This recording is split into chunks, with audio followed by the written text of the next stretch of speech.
Boss, peram na lang po ng lisensya, ha? Naka-illegal parking po tayo.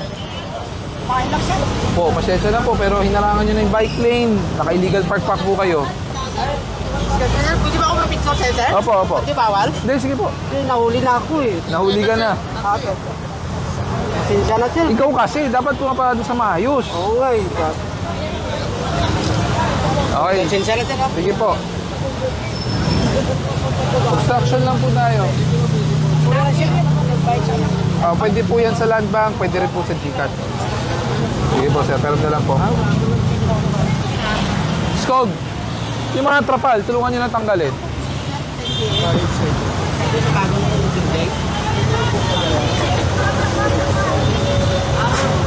Lahat ng lahat na naka-extend beyond sa yero, tanggalin nyo.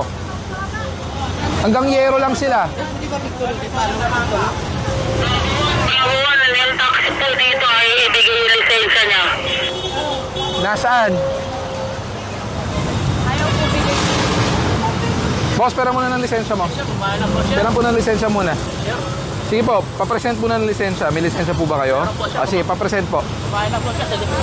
Opo, kahit na kumain tayo, alam niyo naman, Buendia to, Hilpuyat, bawal ang parking dito. May nakalagay naman kuya, hindi naman kami kulang sa paalala, ha?